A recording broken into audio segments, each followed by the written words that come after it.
ఇదే RTV app వార్తల్ని క్షణాల్లో చదివే అవకాశం ఉంటుంది. ఒక న్యూస్ పేపర్, ఒక టెలివిజన్ ఛానల్ మీ చేతుల్లో ఎప్పుడు.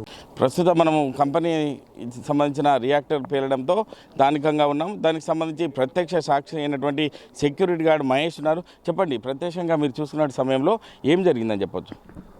కొద్దిగా అక్కడ సార్ అక్కడ మంటలు జరగడం జరిగింది. బాయిలర్ ఆయిల్ వల్ల అది హీట్ అవి అది లీక్వేజ్ అయింది. కొద్దిగా లీక్వేజ్ అయిన దాని తర్వాత కొద్దిగా మంటలు రావడం జరిగింది. ఆ మంటల నుంచి రియాక్టర్ ప్రాబ్లం అయింది. ఒక రియాక్టర్ నుంచి ఇంకో రియాక్టర్ మంటలు రావడం జరిగింది.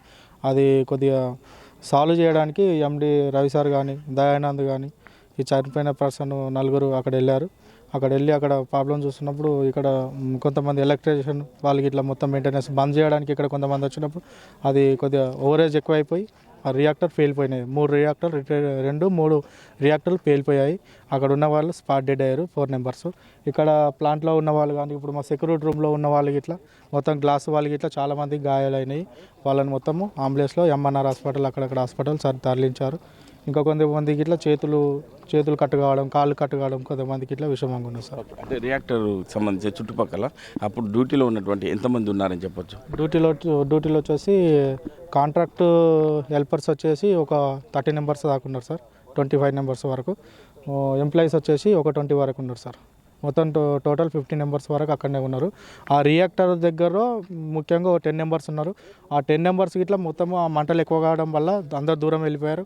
అక్కడ ఉన్న వాళ్ళు కొద్దిగా తగ్గించడానికి కొద్దిగా అక్కడ ఉండడం వల్ల వాళ్ళు 4 మెంబర్స్ రియాక్టర్ పెట్టి చనిపోయారు సార్. ఓకే, అంటే చనిపోయిన వాళ్ళు చూసుకున్నట్టు ఎండీకి సంబంధించిన అంటే రవికుమార్ కూడా చనిపోవడం తెలిసింది. వారితో పాటు ఇంకెవరు చనిపోయారని చెప్పొచ్చు?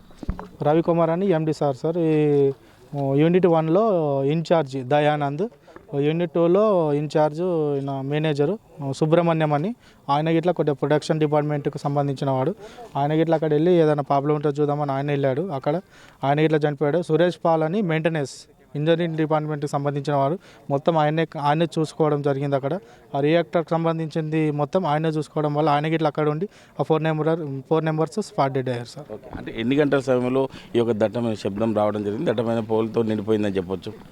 4:20 మధ్యలో అక్కడ కొద్దిగా మంటలు స్టార్ట్ అయినాయి సార్. అప్పుడు మేము ఫోన్ సెక్యూరిటీ నుంచి ఇట్లా ఫోన్ కాల్ చేయడం జరిగింది. అక్కడ హనుమంతరావు అని మేనేజరు యూనిట్ 1కు సార్కు ఫోన్ చేసినప్పుడు ఏంటంటే అక్కడ కొన్ని మంటలకి ఇట్లా తగ్గడం ఉన్నది, అందరం ఇక్కడ ఉన్నాం, ప్లాంట్ హెడ్కి ఇట్లా ఇక్కడ ఉంటాం, రవి సార్కి ఇట్లా ఫోన్ చేయడం జరిగింది. సార్కి ఇట్లా తగ్గడం కొద్దిగా తగ్గుతాయి మహేష్, కొద్దిగా అక్కడ మంటలు బయటకి ఇట్లా పొగలు ఎక్కువ వస్తున్నాయో చూడమని చెప్పాడు. మేము అందరం గేట్లో ఉన్నాం.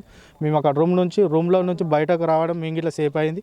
బయటగా చూస్తున్నాం. ఆ మధ్యలో అక్కడ పేలినప్పుడు ఇక్కడ గ్లాస్ కానీ సెక్యూరిటీ రూమ్లో గ్లాస్ వాళ్ళకి ఇట్లా సెక్యూరిటీ లోపల హెచ్ఆర్ ఉన్నాడు. హెచ్ఆర్ గిట్లా కింద పడి ఆయనకి ఇట్లా కొద్దిగా గాయాలైనాయి. ఆయన గిట్లా అంబులెన్స్లో హాస్పిటల్ తరలించినాం సార్. అంటే షిఫ్ట్కి సంబంధించి చూసుకున్నట్టయితే రియాక్టర్ పేలే సమయంలో ఎంతమంది ఉండొచ్చు ఇందులో? కంపెనీలో మొత్తమా సార్?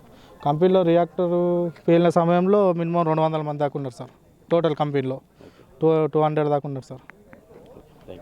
అంటే రియాక్టర్ పేలే సమయంలో కంపెనీకి సంబంధించి 200 మంది కార్మికులు ఉండడం జరిగిందని చెప్పడం జరుగుతుంది. అదేవిధంగా ఎండీకి సంబంధించి చూసుకున్నట్లయితే రవికుమార్తో పాటు ఇంకా 3 కార్మికులు కూడా చనిపోవడం జరిగిందని చెప్పి స్థానిక సెక్యూరిటీ గార్డ్ చెప్పడం జరుగుతుంది. కెమెరామెన్ ఎల్లవరితో మహేష్, ఆర్టీవీ, ఉమ్మడి మెదక్ జిల్లా. మరిన్ని వీడియోస్ కోసం ఛానల్ ని సబ్స్క్రైబ్ చేయండి. లేటెస్ట్ అప్డేట్స్ కోసం వాట్సాప్ ఛానల్ ని ఫాలో చేయండి. అండ్ లింక్ డిస్క్రిప్షన్ లో ఉంది.